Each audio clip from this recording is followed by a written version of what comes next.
잠들 때 함께하는 TV 솔솔솔 그림책.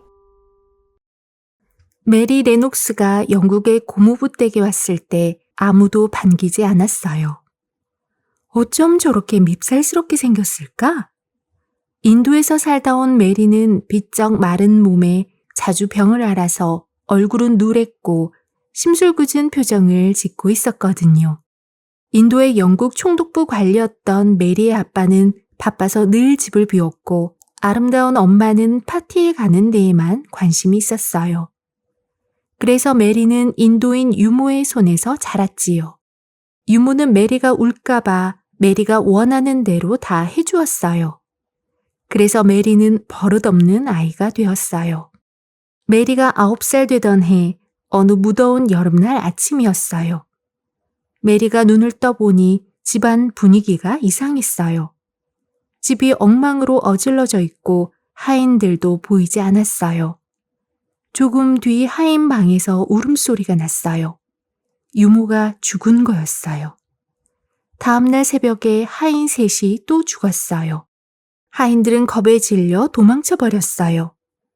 다음날도 그 다음날도 메리는 돌봐주는 사람 없이 울다 지쳐 잠이 들고 배가 고파서 깨었다가 다시 잠이 들곤 했지요. 메리가 간신히 눈을 떴을 때 쿵쿵 발소리가 나더니 방문이 열렸어요. 이봐, 여기 어린애가 있어. 누구지? 몸집이 큰 장교가 말했어요. 난 메리 레녹스예요. 여긴 우리 집이고요. 아저씨들은 누구세요? 메리는 자기를 몰라보는 사람들이 답답하다는 듯이 말했어요. 이런, 사람들이 이 아이를 잊고 있었군. 메리라고 했지? 안타깝지만 이 집에는 너 혼자 있단다. 젊은 장교가 메리를 보고 말했어요. 메리는 그제야 자기를 돌봐줄 사람이 아무도 없다는 걸 알았어요. 아빠 엄마는 전염병으로 돌아가셨고 하인들은 모두 사라졌어요.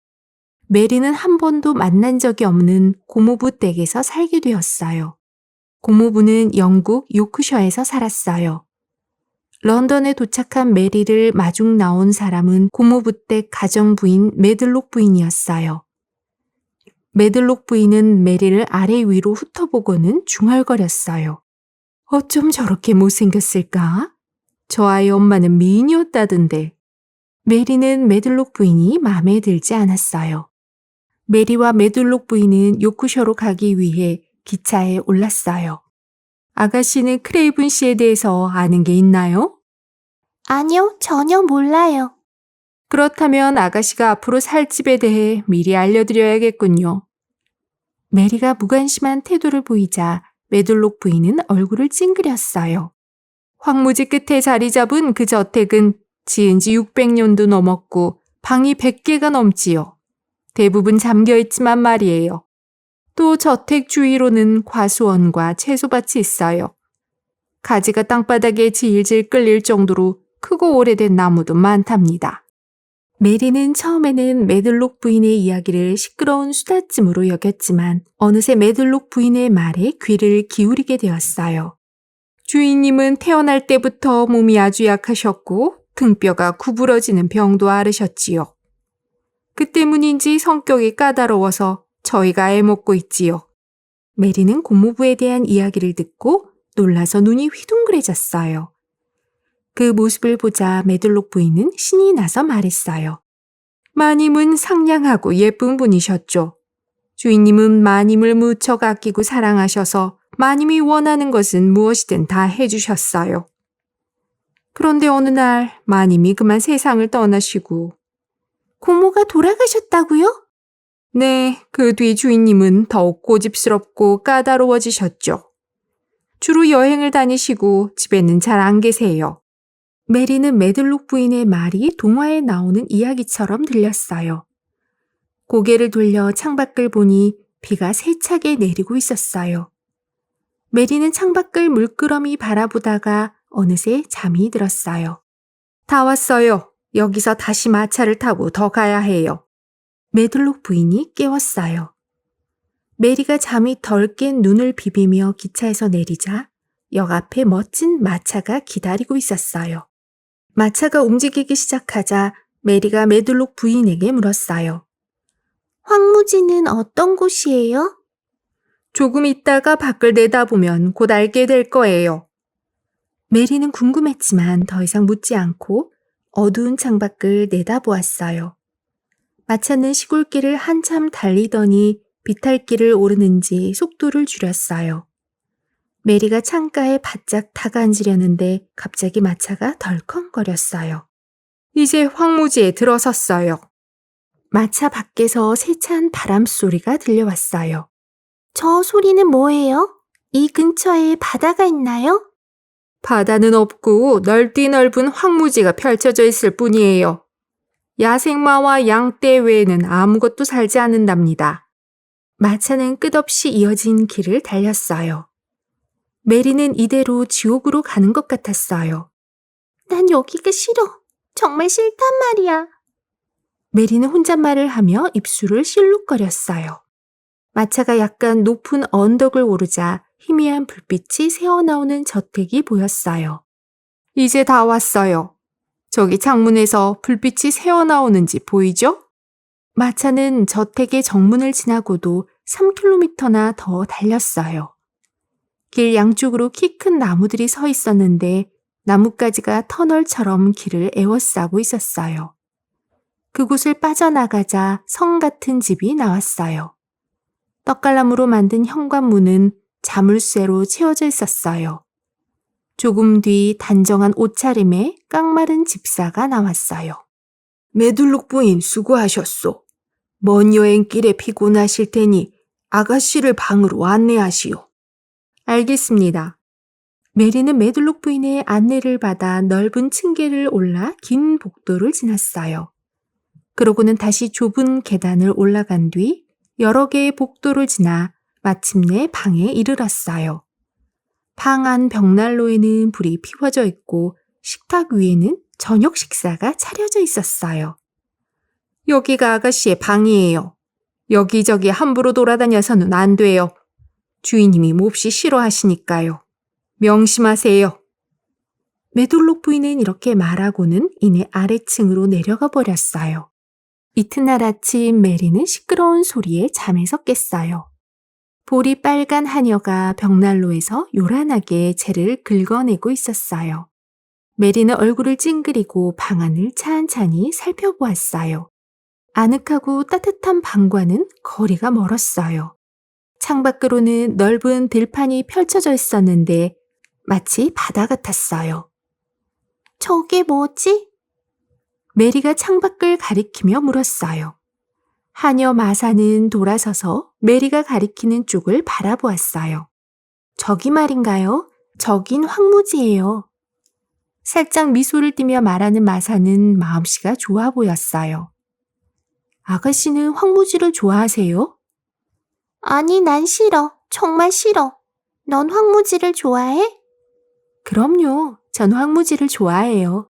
앞으로 여러 가지 식물이 싹을 틔우기 시작하면 향기로운 냄새가 사방에 퍼질 거예요. 아가씨도 곧 황무지를 좋아하게 될 거예요. 인도에서는 하인들이 굽실거리기만 할 뿐 마사처럼 다정하게 이야기하는 사람이 없었어요. 메리는 그런 마사가 좀 낯설게 느껴졌어요. 넌 참 이상하구나. 저도 알아요. 시골뜨기에다 눈치도 없지요? 네가 앞으로 내 시중을 들어줄 거니? 메리가 인도에서처럼 거만한 말투로 묻자 마사가 쌀쌀맞게 말했어요. 전 메들록 부인이 하라는 대로만 해요. 메들록 부인이 아가씨 시중을 들라고 하면 시중을 들어드리죠. 그럼 옷은 누가 입혀주지? 마사는 깜짝 놀란 표정으로 메리를 쳐다보았어요. 아니, 아가씨는 혼자서 옷을 입을 줄 몰라요?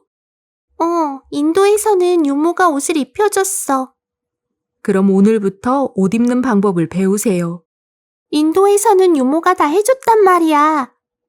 그렇겠죠. 하지만 여긴 영국이에요. 전 처음에 아가씨가 인도에서 오신다는 소리를 듣고 피부가 검을 거라고 생각했어요. 메리는 화가 나서 침대에서 벌떡 일어나 소리를 질렀어요. 뭐라고? 내가 흑인일 거라고 생각했다고? 너야말로 정말 돼지야, 이 바보야. 마사는 화난 표정으로 메리를 빤히 바라보았어요.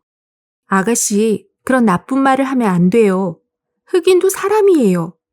저는 이제야 처음 흑인을 보겠구나 하고 생각했을 뿐이에요. 그런데 아가씨는 그렇지가 않았어요. 검다기보다는 오히려 누르스름해 보였죠. 메리는 모욕을 당한 것 같았어요. 메리는 자신이 아무도 없는 곳에 버려진 사실을 깨닫자 불안해지기 시작했어요. 그래서 베개에 얼굴을 묻고 소리내어 울기 시작했어요. 마음씨 착한 마사는 메리가 가여워 침대로 가서 사과했어요. 아가씨, 정말 미안해요. 아가씨가 그렇게 화낼 줄은 몰랐어요. 정말 미안해요. 그러니 그만 울어요. 메리는 마사의 꾸밈없고 따뜻한 말에 마음이 차츰 가라앉았어요. 게다가 실컷 울고 나자 기분이 한결 좋아졌어요. 마사는 메리에게 신발 신는 법을 가르쳐 주었어요. 그러고는 푸짐하게 차려진 식탁을 가리켰어요. 난 지금 아무것도 먹고 싶지 않아. 아침에 뭘 먹어도 맛이 없어. 식탁에 앉은 메리는 투정을 부렸어요. 제 동생들이라면 5분도 안 되어 그릇을 깨끗하게 비울 텐데 동생들은 배불리 먹어본 적이 없어요. 나는 배고픈 게 뭔지 몰라. 그럼 이걸 동생들한테 갖다 줘. 이 음식은 제 것이 아니에요. 메리는 마지못해 차를 한 모금 마시고 빵을 조금 먹었어요. 옷을 따뜻하게 입고 밖에 나가 놀아보세요. 그럼 금방 배가 고파질 거예요. 메리는 창가로 다가갔어요. 밖은 몹시 추워 보였어요. 하지만 방 안에는 메리가 가지고 놀 만한 장난감이 없었어요. 하는 수 없이 메리는 밖으로 나가봐야겠다고 생각했어요. 같이 가는 거야? 아니요, 혼자 가셔야 해요. 아가씨도 혼자 노는 법을 배워야 해요. 디콘 같은 아이도 혼자 놀아요. 디콘? 제 동생이에요. 메리는 디콘이 어떤 아이인지 궁금해졌어요. 저 길로 돌아가면 화원이 나와요. 마사는 울타리 사이로 나 있는 문을 가리키며 말했어요. 그러고는 작은 소리로 소곤거렸어요. 그중 하나는 잠겨 있어요. 10년 동안 아무도 못 들어갔지요. 왜? 마님이 돌아가신 뒤 주인님이 그 화원문을 잠가버렸어요. 그리고 열쇠는 어디다 묻었다나 봐요. 어머, 메들록 부인이 부르네요. 빨리 가봐야겠어요. 조금만 놀다 오세요, 아가씨. 메리는 밖으로 나가 울타리 쪽으로 가면서 생각했어요. 10년이나 아무도 들어가 보지 못한 화원은 어떻게 생겼을까? 그 안에 있는 풀이랑 나무들은 모두 죽었겠지? 메리가 울타리 문 안으로 들어가자 담쟁이 덩굴로 뒤덮인 기다란 담장이 나왔어요. 담장 가까이 가니 초록문이 보였어요. 그곳은 채소밭인 듯 했어요. 메리가 여기저기 살펴보고 있을 때였어요. 아가씨는 누구세요? 어깨에 괭이를 맨 노인이 메리에게 물었어요. 깜짝이야. 할아버지야말로 누구세요? 벤 웨더스태프, 이 정원을 돌보고 있지요. 여긴 뭐 하는 곳이에요? 채소밭이지요. 그럼 저기는요? 저기도 채소밭이지요. 건너편은 과수원이고. 벤 할아버지는 메리의 물음에 대답을 해주고는 메리의 얼굴을 유심히 바라보다 말했어요. 인도에서 왔다는 아가씨가 맞으세요? 네, 메들록 부인이 데리고 왔어요. 아, 그렇군요. 이름이 뭐지요? 메리 레녹스. 다음에 또 만나요.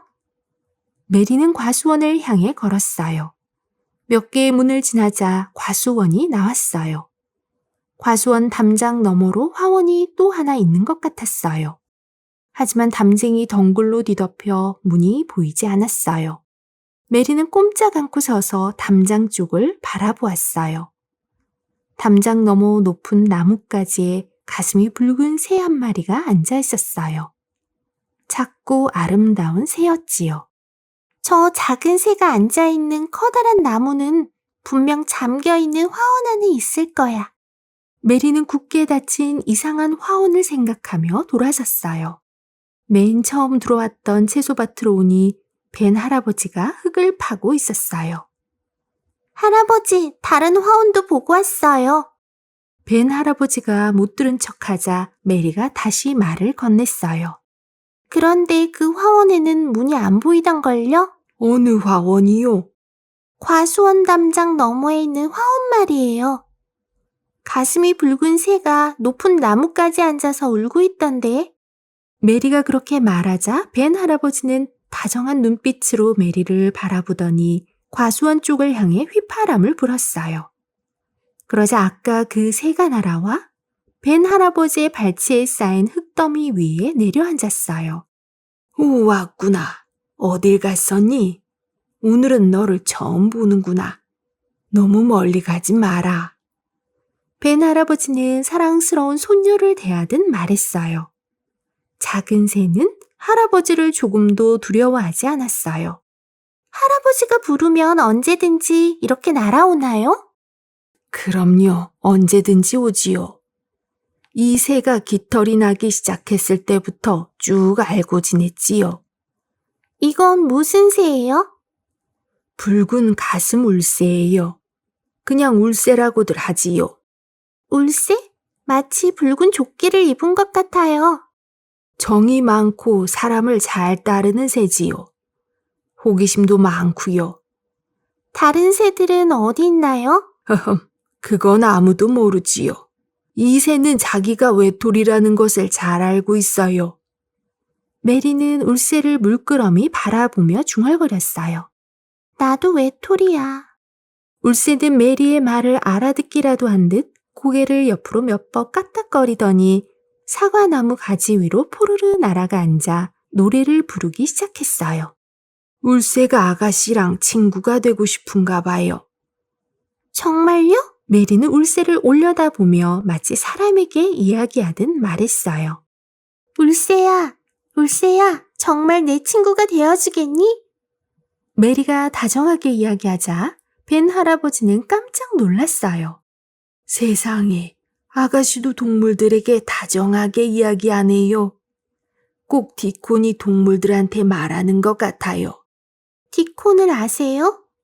그럼요. 이 근처에서 디콘을 모르는 사람은 없어요. 그 아이는 어디든지 돌아다니니까요. 여우도 디콘에게 새끼가 있는 곳을 가르쳐주고 종달새도 알을 품고 있는 둥지를 알려준답니다. 메리는 디콘에 대해 좀 더 물어보고 싶었어요. 그때 울새가 휙 날아오르더니 건너편 화원 쪽으로 가버렸어요. 메리는 울새를 쳐다보며 외쳤어요. 울새가 문이 안 보이는 화원 쪽으로 갔네. 저기에 장미나무가 있나요? 10년 전에는 있었지만 지금은 없어요. 왜요? 그건 나도 모른답니다. 자, 난 이제 일을 해야겠어요. 벤 할아버지는 괭이를 어깨에 둘러매더니 메리에게 잘 가라는 말도 없이 성큼성큼 걸어갔어요. 메리는 날마다 아침 식사가 끝나면 밖에 나가 산책을 하거나 맑은 공기를 마시며 뛰어다녔어요.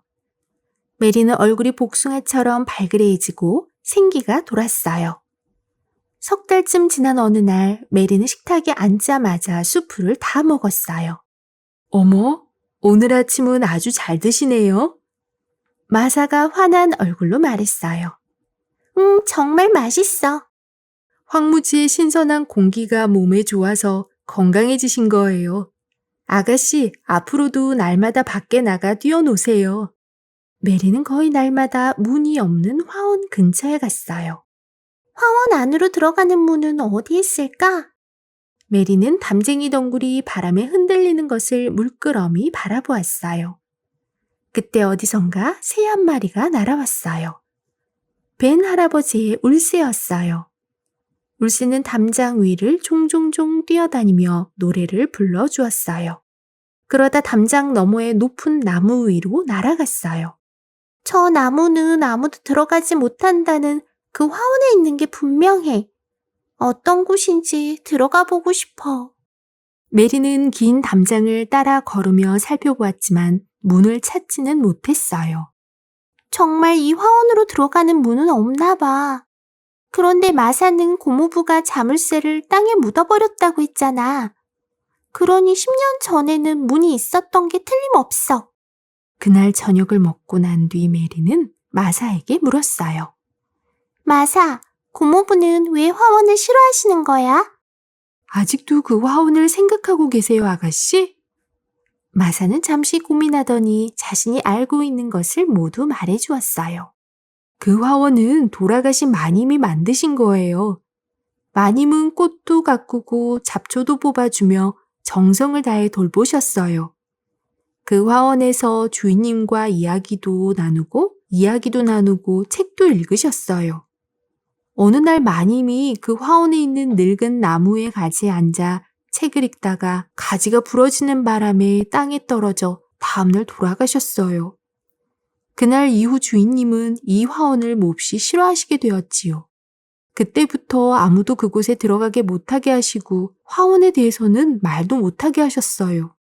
메리는 마사의 이야기가 끝난 뒤 난로의 불빛을 바라보며 밖에서 들리는 세찬 바람 소리에 귀를 기울이고 있었어요. 그때 어디선가 아이가 우는 소리가 들리는 것 같았어요. 마사, 누군가 우는 소리가 들리지 않아? 마사가 당황해서 손을 내저으며 말했어요. 아니에요. 저건 그냥 바람소리예요. 황무지의 바람소리는 가끔 길을 잃은 아이가 우는 소리처럼 들리기도 하거든요. 메리는 마사의 말을 믿지 않았어요. 다음 날은 비가 엄청나게 쏟아졌어요. 밖에 나가 놀 수 없어 메리는 하루 종일 창밖만 내다보았어요. 마사가 다가와 물었어요. 아가씨, 심심하실 텐데 뜨개질이나 바느질을 하시지 그래요? 그런 건 할 줄 몰라. 그럼 글은 읽을 수 있어요? 난 책 읽는 것을 좋아해. 그럼 책을 읽으세요. 난 책이 없어. 모두 인도에 두고 왔거든. 서재에 가면 책이 많을 텐데. 하지만 메들록 부인이 서재에 가는 걸 허락하지는 않을 거예요. 다음날 메리는 혼자 서재를 찾아보기로 하고 방에서 나왔어요. 긴 복도를 지나고 다시 여러 개의 복도를 거쳐 좁은 계단을 올라가자 또 다른 복도가 나왔어요. 메리는 지나가다가 방문 앞에 서서 문 손잡이를 돌려보았지만 메들록 부인의 말대로 모두 잠겨 있었어요. 메리는 슬슬 지쳐서 이제는 자기 방으로 돌아가야겠다고 생각했어요. 그런데 복도가 비슷비슷해서 어디가 어딘지 알 수가 없었어요. 메리가 복도에서 헤매고 있을 때 어젯밤에 그 울음소리가 다시 들렸어요. 어제 들었던 그 울음소리야. 가까이에서 들리는데? 메리는 가슴이 두근거리고 머리카락이 쭈뼛 서는 것 같았어요. 메리는 옆에 있는 벽을 짚는 순간 깜짝 놀랐어요. 당연히 벽인 줄 알고 짚었는데 벽이 아니라 문이었어요. 문이 열리자 또 다른 복도가 보였어요. 그 복도 끝에서 메들록 부인이 손에 열쇠 꾸러미를 들고 무서운 얼굴로 메리 쪽으로 다가왔어요. 여기서 뭘 하는 거예요? 내가 아가씨한테 뭐라고 했죠? 복도를 잘못 들어섰나 봐요. 어디로 가야 할지 몰라 헤매고 있는데 울음소리가 들렸어요. 메리는 혼날까봐 고개를 푹 숙이고 중얼거렸어요. 울음소리 같은 건 들리지 않아요. 얼른 아가씨 방으로 돌아가세요. 말을 안 들으면 혼내줄 거예요. 메들록 부인은 메리를 잡아 끌다시피 해서 방으로 데려갔어요. 메리의 방문 앞에 다다르자 메리를 안으로 밀쳐 넣었어요. 얌전히 있지 않으면 문을 잠가버릴 거예요. 메리는 눈을 뜨자마자 벌떡 일어나 마사를 불렀어요. 마사, 저기 황무지 좀 봐. 저기 말이야. 비바람이 그치자 황무지에는 푸른 하늘이 펼쳐져 있었어요. 이맘때쯤이면 늘 이래요. 이제 곧 따뜻한 봄 햇살이 비칠 거예요. 마사가 생긋 웃으며 말했어요. 마사, 너희 집에 가보고 싶어. 어머니와 의논해 볼게요. 오늘은 쉬는 날이라 집에 가요. 너희 어머니는 참 좋은 분일 거야. 어머니는 지혜롭고 부지런하셔서 누구나 좋아해요. 디콘도 보고 싶어. 황무지의 토끼랑 망아지랑 새들도 모두 디콘을 좋아하니까 아가씨도 디콘을 좋아할 거예요. 아침 식사가 끝나자 마사는 서둘러 집으로 갔어요. 메리는 채소밭으로 갔어요. 벤 할아버지가 다른 사람들과 일을 하다가 먼저 말을 건넸어요. 봄이 오는 냄새가 나지요. 아가씨도 곧 예쁜 새싹을 볼 거예요. 그때 울새가 날아와 메리의 주위를 맴돌았어요. 울새가 사는 화원에도 새싹이 트고 있을까요? 거기 있는 꽃들은 모두 말라 죽었을까요? 벤 할아버지가 갑자기 무뚝뚝한 표정을 지으며 말했어요. 울새에게 물어보세요. 저놈만이 알고 있지요. 10년 동안 들어가 본 사람이 없으니까. 메리는 담쟁이 덩굴로 뒤덮인 담장을 따라 걸었어요.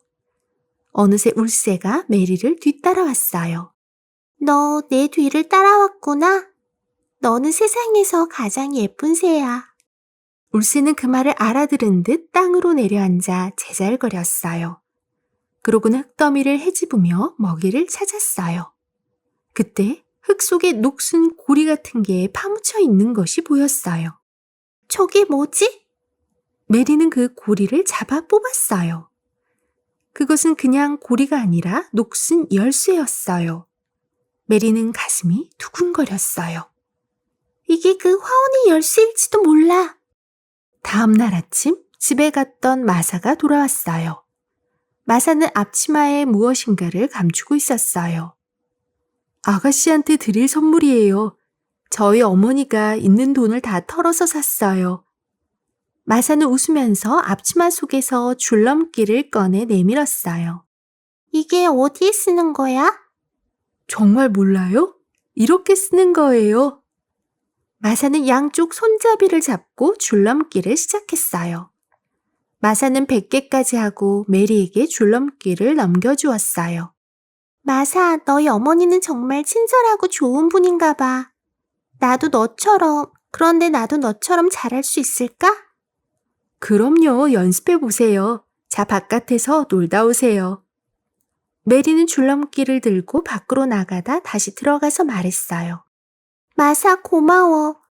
메리가 고맙다고 인사를 한 것은 이번이 처음이었어요. 마사는 방긋 웃었어요. 메리는 뺨이 붉게 달아오를 때까지 숫자를 세며 줄넘기를 했어요. 메리는 이보다 더 즐거운 놀이는 없을 거라고 생각했어요. 메리가 채소밭을 지나 화원으로 가는 길에 들어섰을 때 울새가 짹짹거리며 날아왔어요. 울새야, 어제 열쇠를 찾아주었으니 오늘은 문을 찾아줘야 해. 넌 고운 마음씨를 가졌잖아. 메리의 말을 알아듣기라도 한 듯 울새가 노래를 부르며 담장 위로 날아올랐어요. 갑자기 세찬 바람이 불자 축 늘어진 담쟁이 덩굴이 흔들렸어요. 메리는 재빨리 담쟁이 덩굴 줄기를 움켜잡았어요. 그 밑에서 얼핏 문 손잡이를 본 것 같았거든요. 메리는 가슴이 두근거렸어요. 정말 이 열쇠가 맞을까? 메리는 떨리는 손으로 열쇠를 문 구멍에 넣고 힘껏 돌려보았어요. 많이 뻑뻑했지만 열쇠는 찰칵 소리를 내며 돌아갔어요. 메리는 크게 심호흡을 하여 마음을 진정시키고 주위를 둘러보았어요. 아무도 없었어요. 문을 밀자 삐걱 소리를 내며 열렸어요. 메리는 재빨리 안으로 들어간 다음 얼른 문을 닫았어요. 그곳은 상상할 수 없을 정도로 신비스러워 보였어요. 모든 것이 쥐죽은 듯 고요했지요. 화원 안은 마른 나무와 풀로 가득했어요. 그중 메리의 눈길을 끈 것은 나무들 사이에 있는 덩굴 장미였어요. 과연 이 장미는 살아있을까? 메리는 땅 위를 주의 깊게 살피며 천천히 돌아보았어요. 여린 새싹이 마른 풀 사이에서 삐죽 고개를 내민 것이 보였어요. 아직 살아있어. 메리는 새싹이 움을 틔우기 힘들 것 같아 마른 풀을 뽑아주었어요. 어느새 점심때가 되어 메리는 집으로 돌아갔어요. 메리는 맛있게 점심을 먹은 뒤 마사에게 말했어요. 작은 호미가 하나 필요한데. 홈이요? 뭐 하시게요? 흙장난을 하시려고요? 흙장난도 하고 또 작은 꽃밭도 만들려고. 그 이야기를 듣자 마사의 얼굴이 밝아졌어요. 읍내에 꽃밭을 가꾸는 연장을 파는 가게가 있어요. 호미와 갈퀴 등 한 묶음이 2실링이에요. 그래? 그 정도는 있어. 고모부가 매들록 부인을 통해 매주 1실링씩 주시거든. 역시 주인님은 아가씨를 생각하시는군요. 그럼 디콘에게 편지를 써주세요. 디콘이 사올 거예요. 메리는 마사가 불러주는 대로 종이에 그대로 옮겨 적었어요. 디콘에게 잘 지내고 있지? 메리 아가씨가 꽃밭을 만들려고 해. 그래서 말인데 네가 읍내에 가서 꽃밭을 만드는 데 필요한 연장을 사다 주었으면 좋겠어. 되도록 빨리. 그리고 꽃씨는 꽃이 예쁘게 피면서 기르기 쉬운 곳으로 골라. 아가씨는 인도에서 살았기 때문에 꽃을 가꾸어 본 적이 없거든.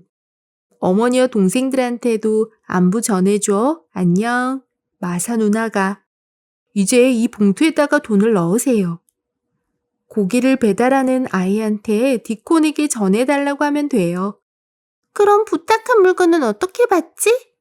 디콘이 가져올 거예요. 그럼 디콘도 만날 수 있겠네? 난 디콘을 보고 싶어. 메리는 자신이 찾아낸 화원에 비밀의 화원이라는 이름을 붙였어요. 그리고 몰래 그곳에 가서 땅을 일구고 잡초를 뽑았어요. 어느 날 메리는 줄넘기를 하면서 담장 끝에 있는 문까지 갔어요. 그때 어디선가 풀비리 소리가 들렸어요. 메리는 소리가 나는 쪽으로 가보았어요. 한 소년이 나무에 기대 앉아 풀비리를 불고 있었어요.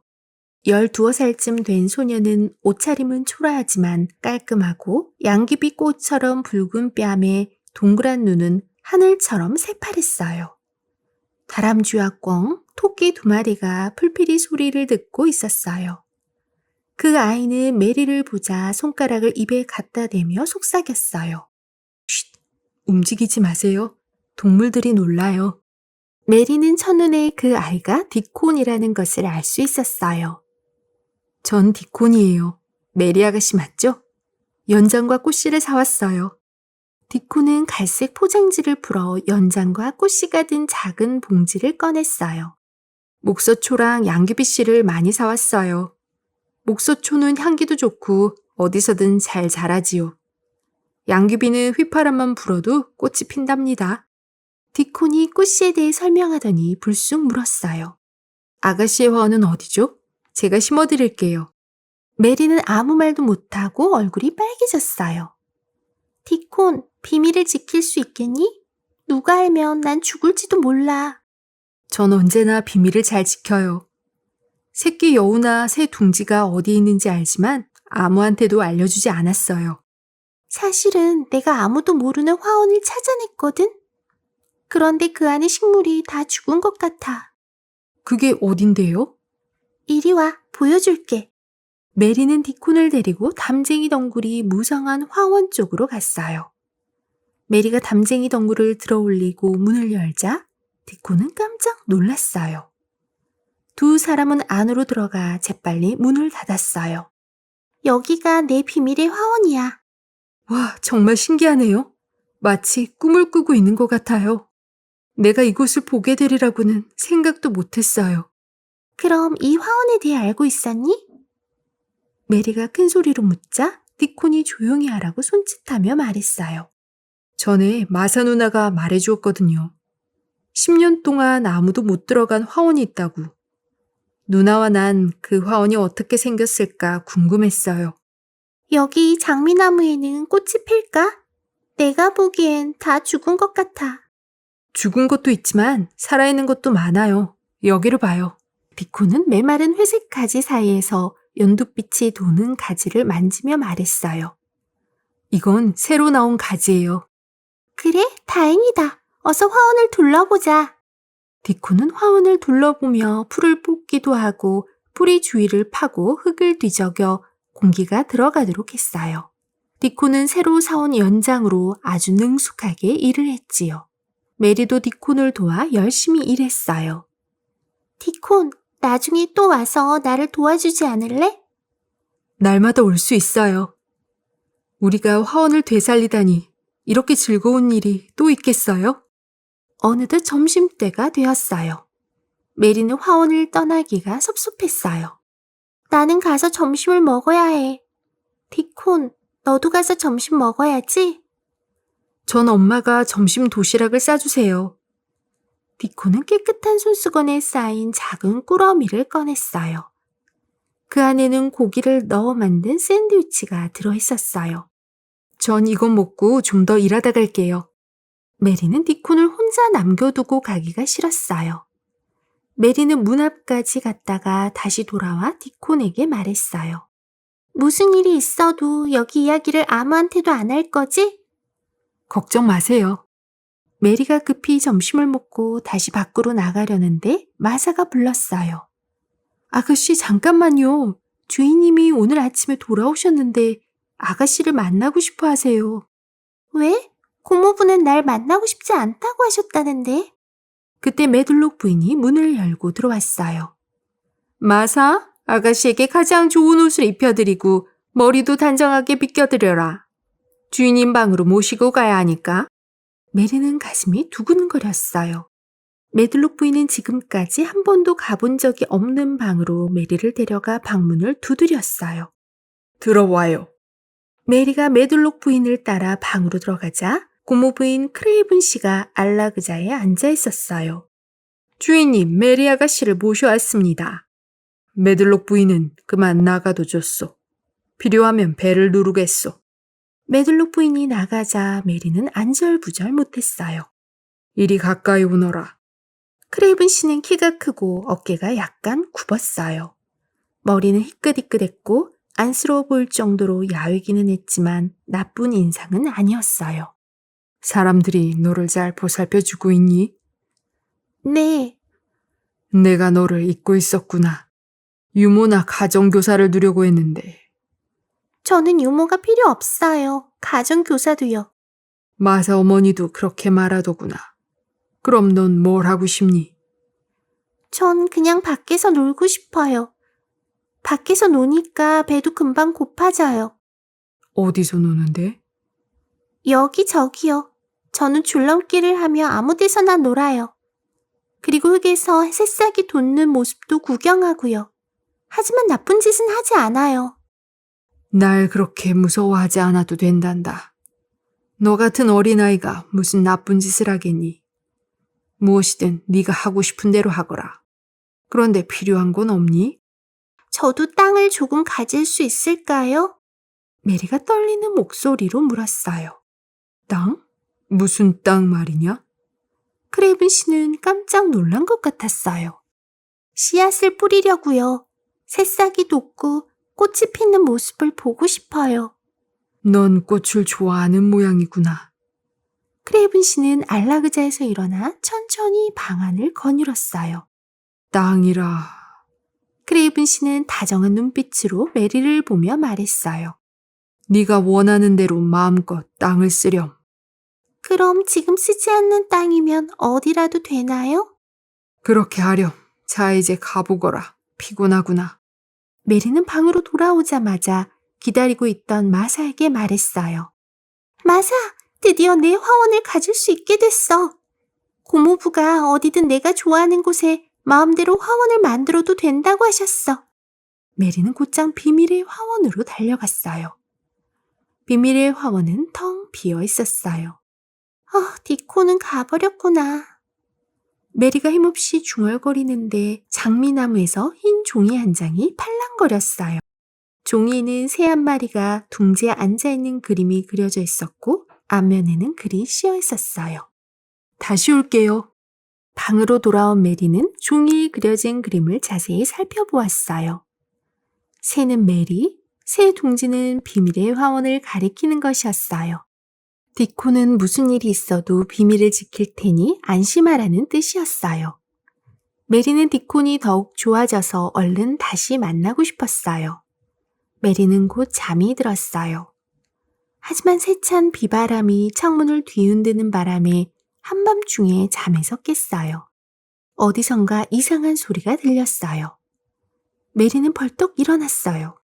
이건 바람 소리가 아니라 전에 들었던 그 울음소리야. 누가 우는 건지 알아봐야겠어. 메리는 촛불을 들고 울음소리가 들리는 곳을 찾아갔어요. 그 소리는 전에 메리가 복도를 헤매다가 메들록 부인과 마주쳤던 벽 뒤쪽에서 들려왔어요. 울음소리는 끊겼다 이어지곤 했어요. 메리는 살며시 벽에 있는 문을 열었어요. 그러자 다시 복도가 나왔는데 복도 끝에 있는 방에서 불빛이 새어나오고 있었어요. 메리는 살그머니 문을 열었어요. 얼굴이 창백한 남자아이가 커다란 침대에 누워 울고 있었어요. 메리가 다가가자 그 아이는 놀라서 커다란 눈이 더욱 커졌어요. 거기 누구야? 유령이야? 남자아이가 말을 더듬으며 물었어요. 난 유령이 아니야. 그러는 너야말로 유령이니? 메리도 겁에 질려 덜덜 떨며 말했어요. 난 유령이 아니야. 콜린이야. 콜린 크레이븐. 난 메리 레녹스야. 크레이븐 씨는 나의 고모부야. 그분은 나의 아빠야. 뭐? 아빠라고? 고모부한테 아들이 있다는 말은 못 들었는데? 내가 사람 만나는 걸 싫어해서 말을 안 했을 거야. 그보다도 너 이리 좀 와봐. 메리가 옆으로 가자 콜린은 손을 뻗어 메리의 옷깃을 잡았어요. 너 정말 사람이구나. 꿈이 아니네. 그런데 넌 어디서 왔니? 인도에서 왔어. 엄마 아빠가 콜레라로 돌아가셨거든. 넌 왜 사람 만나는 걸 싫어하니? 난 아파서 늘 누워있어. 난 곧 곱추가 될 거야. 아빠는 내가 자기처럼 될까봐 걱정이지. 네 아빠는 자주 오시니? 내가 잘 때만 가끔 오셔. 나를 별로 보고 싶어 하지 않으시거든. 왜? 내가 태어나자마자 엄마가 돌아가셔서 나를 보면 속상한가 봐. 그리고 난 얼마 못 살 거니까 아빠는 내게 정을 안 주는 것 같아. 그때 메리가 문득 깨달은 듯 조심스럽게 말했어요. 네가 사람 만나는 걸 싫어하면 나도 그만 갈까? 콜린은 메리의 옷자락을 움켜쥐었어요. 가지마. 이 의자에 앉아서 아무 이야기라도 해줘. 콜린은 메리에게 이곳에 언제 왔으며 방은 어디고 날마다 무엇을 하며 지내는지를 물었어요. 메리는 친절하게 대답해 주었어요. 그런데 넌 몇 살이야? 난 10살이야. 너랑 같아. 내가 10살인 걸 어떻게 알아? 네 엄마가 돌아가시자 화원의 문을 닫고 열쇠를 땅에 묻었대. 그리고 10년이 지났으니까 너도 10살이겠지. 어느 화원이 잠겼다고? 네 아빠가 싫어하는 화원이래. 열쇠가 어디 있는지 아무도 모른대. 콜린은 비밀의 화원이 어디에 있는지, 정원사한테 열쇠가 어디 있는지 물어봤는지 등을 캐물었어요. 메리는 비밀이 들통날까봐 다른 이야기를 했어요. 그런데 넌 왜 오래 못 살 거라고 생각하니? 모두 그렇게 말해. 사람들은 내가 모르는 줄 알지만 난 다 알아. 콜린은 또다시 화원 이야기를 꺼냈어요. 정원사를 시켜서 열쇠를 찾아 화원의 문을 열게 해야겠어. 안 돼. 사람들이 그 화원을 알게 되면 비밀이 될 수 없어. 비밀? 그게 무슨 말이니? 메리는 할 수 없이 비밀의 화원에 대해 이야기해 주었어요. 메리의 이야기를 듣고 콜린은 눈을 반짝이며 말했어요. 비밀의 화원? 그거 정말 멋진걸? 의사 선생님이 허락하면 네 휠체어를 밀어줄 남자아이를 찾아서 화원으로 데려다 달라고 하자. 그럼 우리만의 비밀 화원이 되지. 그래, 멋진 생각이야. 콜린은 피곤한지 금세 잠이 들었어요. 메리는 콜린이 잠든 모습을 보고 자기 방으로 돌아갔어요. 이튿날 아침에도 비가 그치지 않아 메리는 방 안에만 있어야 했어요. 마사, 우는 아이가 누구인지 알아냈어. 마사는 깜짝 놀라 뜨고 있던 뜨개질 바늘을 떨어뜨렸어요. 우는 아이라니요? 내가 알아냈다니까. 콜린, 맞지? 아이고, 아가씨, 전 이제 아가씨 때문에 이 집에서 쫓겨날 거예요. 걱정하지 마. 쫓겨날 일은 없어. 콜린은 나를 만나서 즐거워했어. 정말요? 누가 오기만 하면 마구 소리를 지르는 도련님이요? 콜린은 전혀 화내지 않았고 나랑 인도와 울세 이야기를 했어. 그때 벨이 울렸어요. 마사는 나갔다가 10분쯤 뒤에 다시 돌아왔어요. 도련님이 아가씨를 찾아요. 메리가 방으로 들어서자 콜린이 반갑게 맞아주었어요. 어서 와. 오늘 아침 눈을 뜬 뒤 계속 네 생각을 하고 있었어. 나도 그랬어. 메리는 콜린을 빤히 쳐다보았어요. 메리, 왜 그렇게 나를 쳐다보니? 콜린이 물었어요.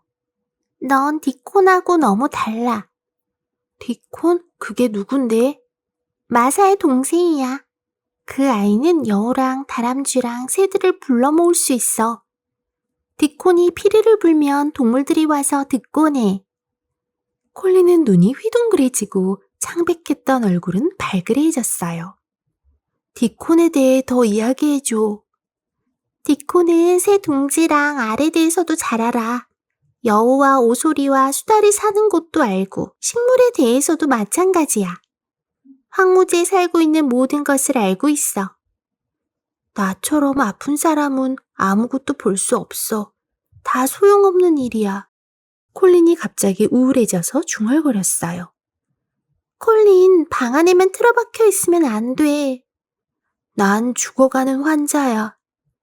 네가 그걸 어떻게 알아? 사람들이 수군대는 걸 들었어. 모두 내가 죽기를 바라고 있다고. 도대체 누가 그렇다는 거야? 나를 치료해주는 크레이븐 박사야. 아빠의 사촌인 크레이븐 박사는 내가 죽으면 아빠의 재산을 물려받게 되거든. 내 건강이 나빠질수록 더 좋아하는 것 같아. 난 런던에서 온 의사 선생님이 좋은데. 그 의사 선생님도 네가 죽는다고 했니? 아니, 그 선생님은 내가 밝은 생각만 하면 오래 살 거랬어. 디콘이라면 너에게 힘이 되어줄 거야. 그 애는 늘 살아있는 것만 이야기하거든. 메리는 콜린 쪽으로 의자를 당겨 햇볕이 내리쬐는 황무지 이야기, 디콘의 집 이야기, 땅을 뚫고 올라오는 연두빛 새싹 이야기 등을 들려주었어요. 두 아이는 별것 아닌 이야기에도 웃음을 터뜨리며 즐거워했어요. 그때 문이 열리고 크레이븐 박사와 메들록 부인이 들어왔어요. 두 사람은 메리와 콜린이 즐거워하는 모습을 보고 놀라서 비틀거렸어요. 콜린이 태연하게 말했어요. 얘는 사촌이 메리예요. 제가 불렀어요. 저는 메리와 재미있는 이야기를 하고 있었어요. 크레이븐 박사는 메들록 부인을 쏘아보았어요. 오, 박사님, 저도 어떻게 된 일인지 몰라요. 이 집에서 도련님 이야기를 할 만한 사람은 없어요. 메들록 부인은 황당하다는 표정으로 박사를 보았어요. 메리에게 내 이야기를 한 사람은 없어요. 내가 우는 소리를 듣고 메리가 왔어요. 난 메리가 와서 기뻐요. 콜린은 메들록 부인을 똑바로 쳐다보며 말했어요. 비가 일주일 동안 계속 내렸지만 메리는 조금도 지루하지 않았어요. 하루 종일 콜린의 방에서 재미있는 이야기를 하며 지냈으니까요. 8회째 되던 날 아침, 드디어 비가 그치고 날이 맑게 갰어요. 메리가 비밀의 화원으로 달려가 보니 디코는 먼저 와 있었어요. 두 아이가 반갑게 인사를 나누자 화원에 있던 동물들이 다가왔어요.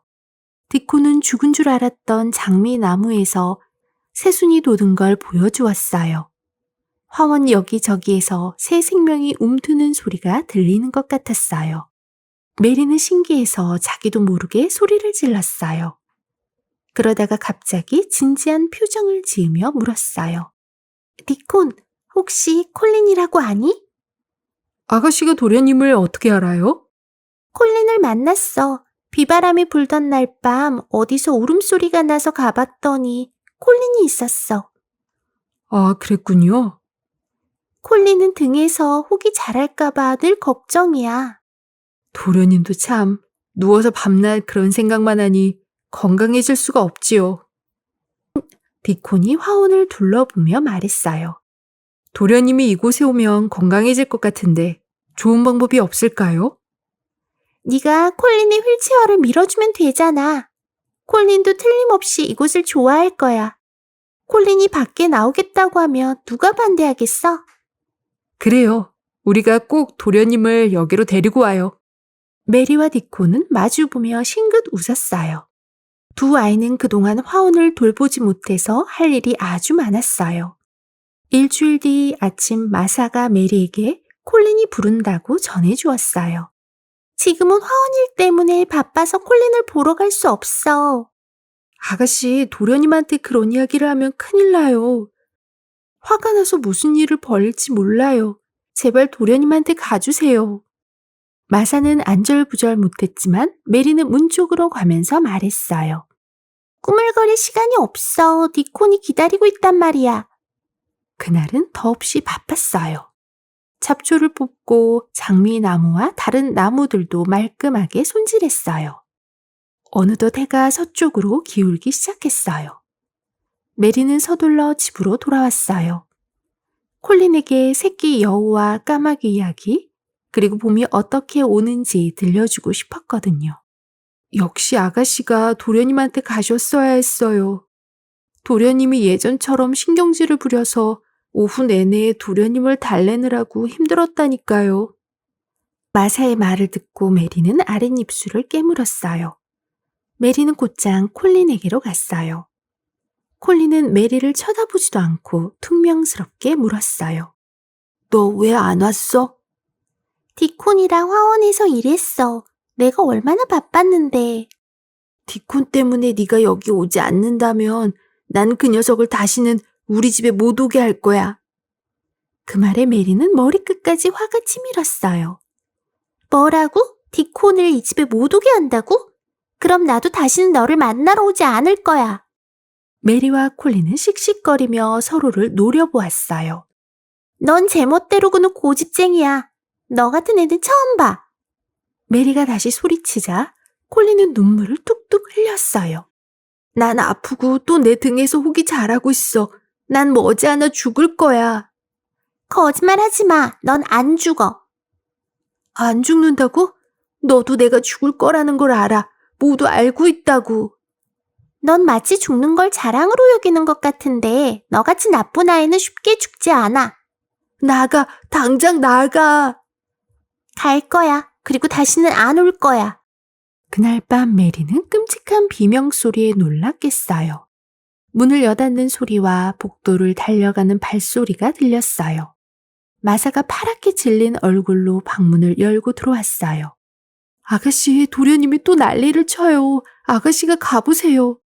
메리는 콜린의 방으로 달려가 문을 확 열어젖혔어요. 그만해. 그러니까 모두 널 싫어하는 거야. 모두 이 집에서 나가면 너 혼자 남아서 죽을 때까지 울 거니? 콜린은 분노에 찬 메리의 말을 듣고 깜짝 놀라 쳐다보았어요. 메리, 난 혹이 생겼어. 이제 난 꼽추가 되고 곧 죽게 될 거라고. 혹? 그럴 리가 없어. 어디 봐. 메리는 콜린의 등을 살펴보았어요. 혹이 어디 있다고 그래. 네가 너무 말라서 등뼈가 튀어나온 거야. 정말이야? 그래. 또 혹이니 뭐니 그러면 놀려줄 거야. 콜린이 손을 내밀자 메리는 콜린의 손을 꼭 잡아주었어요. 다음날 아침 식사를 가져온 마사가 콜린이 안정을 되찾기는 했지만 너무 많이 울어 열이 약간 있다고 알려주었어요. 도련님이 아가씨더러 와달라고 부탁한다고 했어요. 도련님이 부탁한다라는 말을 한 건 처음이에요. 아가씨 가실 거지요? 난 화원에 가야 하는데. 하지만 메리는 생각을 바꿔 먼저 콜린에게로 갔어요. 콜린의 얼굴은 가여울 정도로 창백하고 눈 주위는 거뭇거뭇했어요. 네가 와서 기뻐. 난 지금 열이 나고 온몸이 아파. 넌 어디 갈 거니? 메리가 콜린에게 몸을 굽히고 속삭였어요. 비밀의 화원에 갈 거야. 콜린의 얼굴이 밝아졌어요. 그래? 난 밤새 화원 꿈을 꾸었어. 내가 조그만 초롱빛이 가득한 화원에 서 있었어. 네가 돌아올 때까지 그 화원을 생각하고 있을게. 다음 날 아침 콜린은 메리가 들어오는 바람에 깼어요. 이제 일어났니? 나는 벌써 바깥에 갔다 오는 길이야. 이렇게 아름다운 풍경은 처음 봐. 드디어 봄이 왔어. 봄이 왔다고? 콜린이 소리치며 벌떡 일어났어요. 봄이 어떤 것인지는 잘 모르지만 메리의 환한 얼굴과 창으로 비치는 밝은 햇빛에 가슴이 뛰었어요. 콜린, 디콘이 널 보러 올 거야. 그때 디콘이 미소를 지으며 들어왔어요. 새끼 양과 새끼 여우, 다람쥐와 까마귀도 함께 들어왔지요. 콜린은 디콘과 동물들을 바라보았어요. 디콘은 콜린의 무릎 위에 새끼 양을 내려놓았어요. 새끼 양이 콜린의 잠옷에 코를 비벼댔어요. 이 양은 지금 뭘 하는 거야? 어미를 찾고 있어요. 우유 먹는 모습을 보여드리려고 일부러 배고픈 녀석을 데려왔어요. 디콘은 의자 옆에 무릎을 꿇고 앉더니 주머니에서 우유병을 꺼냈어요. 새끼 양이 우유를 먹는 동안 아이들은 화원에 대해 이야기했어요. 난 갈 거야. 꼭 화원을 보러 갈 거야. 콜린이 흥분해서 소리쳤어요. 그러자 메리의 눈빛이 반짝였어요. 그래 콜린, 내일 당장 가자. 하지만 다음 날은 강한 바람이 불면서 날씨가 몹시 추워졌어요. 봄을 시샘하는 꽃샘 추위였어요. 게다가 콜린이 감기까지 걸려 비밀의 화원에 가는 일은 일주일 늦춰졌어요. 대신 디콘이 날마다 찾아와서 황무지에 사는 동물들과 비밀의 화원에서 자라는 식물들의 이야기를 들려주었어요. 다른 때 같으면 신경질을 부렸을 콜린도 디콘의 이야기를 듣느라 아픈 것도 잊어버렸어요. 드디어 비밀의 화원에 가는 날이 되었어요. 점심 식사가 끝나자 마사는 콜린의 외출 준비를 시작했어요. 집안에서 가장 힘이 센 남자 하인이 콜린을 안고 아래층으로 내려와 휠체어에 태웠어요. 이제 그만 가도 좋아. 디콘이 천천히 휠체어를 밀고 메리는 그 옆에 서서 걸었어요. 콜린은 휠체어 등받이에 기대어 하늘을 올려다보았어요. 맑은 하늘에 눈처럼 흰 구름이 날개를 펼친 새처럼 보였어요. 드디어 담쟁이 덩굴로 뒤덮인 담장 앞에 이르렀어요. 여기가 바로 비밀의 화원 입구야. 메리가 담쟁이 덩굴을 들어올리며 말했어요. 디콘, 어서 휠체어를 밀고 들어가. 콜린은 꿈을 꾸는 것 같았어요. 연초록 잎들이 햇빛을 받아 반짝거렸어요. 햇살은 따스한 엄마의 손길처럼 콜린의 파리한 얼굴을 어루만졌어요. 작은 새들의 지저귐과 윙윙거리는 꿀벌의 날개짓 소리가 콜린에게는 음악 소리 같았어요. 비밀의 화원에는 향기로운 냄새로 가득했어요. 콜린이 외쳤어요. 난 꼭 건강해질 거야. 메리, 디콘, 난 오래 살 거야. 메리와 디콘은 놀라서 콜린을 가만히 바라보았어요. 콜린은 지금까지와는 전혀 다른 아이처럼 보였어요. 환한 빛이 온몸에 감돌고 있었지요. 메리와 디콘이 일하는 동안 콜린은 화원을 돌아보며 즐거워했어요. 해는 어느새 뉘엿뉘엿 서쪽으로 기울고 있었어요. 갑자기 콜린이 소리쳤어요. 저기를 봐. 저 사람은 누구지? 메리와 디콘은 놀라서 콜린이 가리키는 쪽을 보았어요. 벤 할아버지가 높은 담장 뒤에서 사다리에 올라가 무서운 얼굴로 노려보고 있었어요. 아가씨, 거긴 어떻게 들어갔어요? 벤 할아버지는 휠체어가 다가오는 것을 보고 깜짝 놀랐어요. 콜린이 큰 소리로 말했어요. 내가 누군지 알겠어요? 그럼요, 도련님이시잖아요. 등이 굽고 다리도 휜 도련님이요. 벤 할아버지가 떨리는 목소리로 말했어요. 자존심이 상한 콜린은 메리와 디콘을 불렀어요. 디콘이 부축하자 콜린은 야윈 다리로 풀밭 위에 똑바로 섰어요. 나를 봐요. 잘 보란 말이에요. 벤 할아버지는 숨을 멈추고 침을 꿀꺽 삼켰어요. 저런, 다들 거짓말을 했군요. 아이고 도련님, 고맙기도 하셔라. 이 화원에 대해 아무한테도 말하지 마세요. 아셨죠? 네, 분부대로 하겠습니다, 도련님. 그 뒤 콜린은 디콘이 밀어주는 휠체어를 타고 메리와 함께 날마다 화원에 왔어요. 콜린의 얼굴빛은 하루가 다르게 생기가 돌았어요. 전처럼 짜증을 부리지도 않았지요. 게다가 콜린은 조금씩 걸을 수 있게 되었어요. 크레이븐 박사는 콜린을 진찰하더니 고개를 갸우뚱거렸어요. 열도 전혀 없고 얼굴에 살도 붙었네. 어떻게 된 걸까? 하지만 콜린이 비밀의 화원에 나가 건강해졌다는 건 새 아이만 아는 비밀이었어요. 그날은 비가 온 뒤라 모두 풀 뽑기에 열심이었어요. 콜린도 메리와 디콘처럼 풀을 뽑을 수 있을 만큼 건강해졌어요. 콜린이 화원 입구 쪽을 손가락으로 가리키며 소리쳤어요. 누가 왔어? 저 사람은 누구지? 화원 문 앞에 한 아주머니가 다정한 눈빛으로 이쪽을 바라보며 서 있었어요. 난 또 누구라고? 우리 엄마예요. 디콘이 달려가자 콜린과 메리도 그 뒤를 따랐어요. 디콘의 엄마는 달려오는 콜린을 보고 눈물을 흘렸어요. 아주머니, 제가 이렇게 건강해져서 놀랐죠? 네, 게다가 어머니를 꼭 빼닮아서 더 좋아요. 제가 엄마를 닮았어요? 그럼 아빠가 좋아하실까요? 그럼요. 주인님이 빨리 돌아오셔서 보셔야 하는데.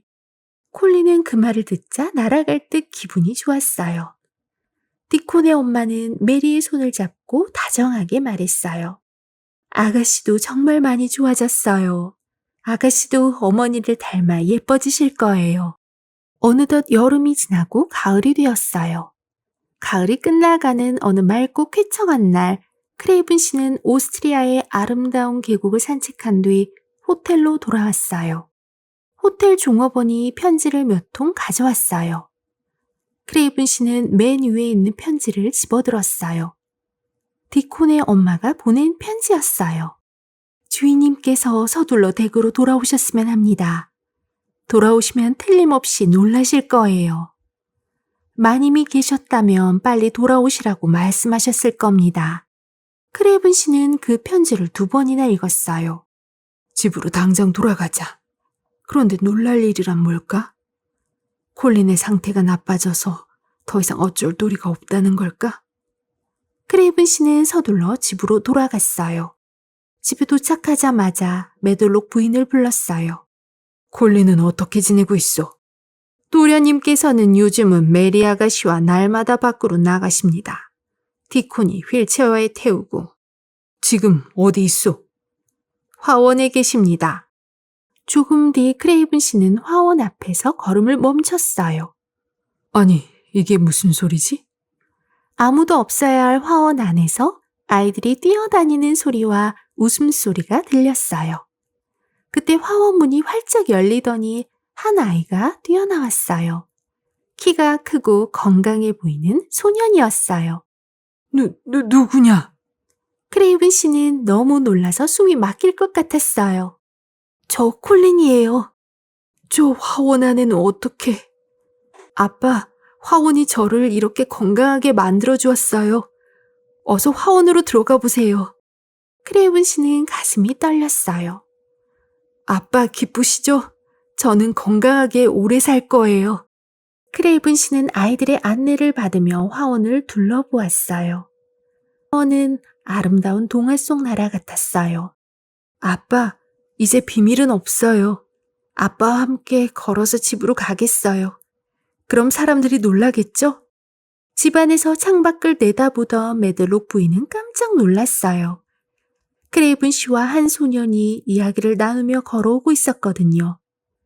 그 소년은 모든 사람들이 곱추가 되어 곧 죽을 줄 알았던 콜린이었어요.